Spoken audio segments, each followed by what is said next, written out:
The preservation of the developmental biology film series was made possible by generous contributions from Distinguished University Professor of Geosciences Lynn Margulis, Terrence Malick, Chelsea Green Publishing, The Politics and Practice of Sustainable Living, the Hardy Lane Foundation, the International Symbiosis Society, GeoBook Studio, publisher of The Biggest Picture, Hummingbird Films, producer of the documentary Symbiotic Earth, and supporters of the Lynn Margulis Archive at ScholarWorks.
In the mature flower of amaryllis, when the anthers burst, pollen grains are liberated.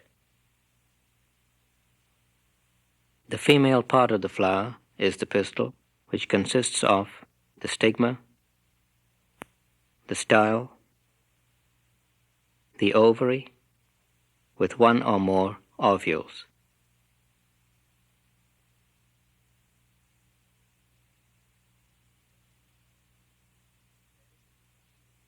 Embedded in the ovule is the embryo sac, which contains antipodal cells whose function is unknown, polar nuclei, the egg cell, on either side of which are the synergids, which seem to function as nurse cells for the egg.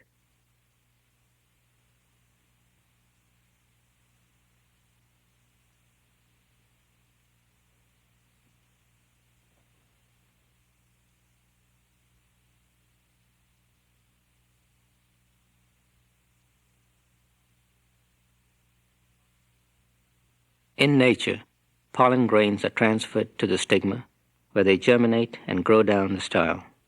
Similarly, the tube of a grain germinating in sugar solution increases in length.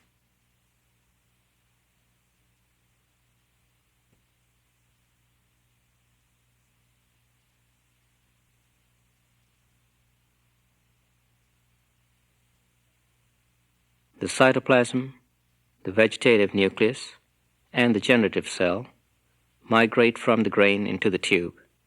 The vegetative nucleus is slightly ahead of the generative cell. In the sequence which follows, only the generative cell can be seen moving in the cytoplasm.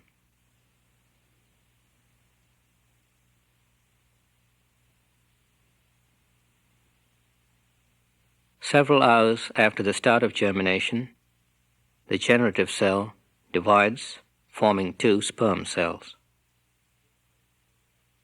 The tube grows very rapidly at rates greater than 500 microns per hour. Growth of the pollen tube is restricted to a zone of about 5 microns at the tip.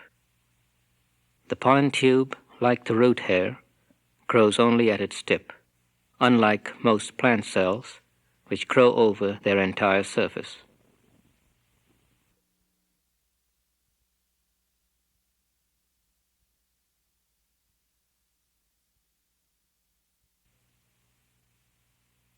During germination and growth of the pollen tube, the cytoplasm streams very actively.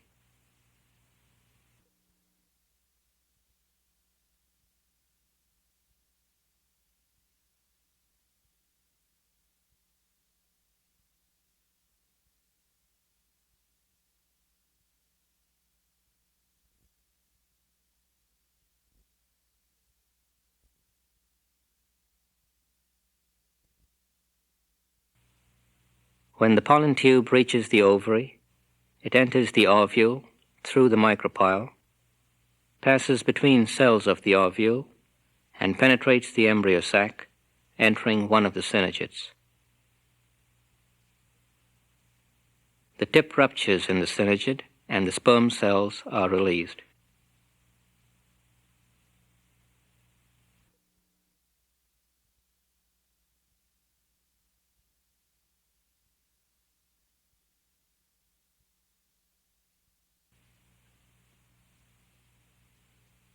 When the sperm nuclei are freed from surrounding cytoplasm, one nucleus fuses with the egg nucleus to form the zygote.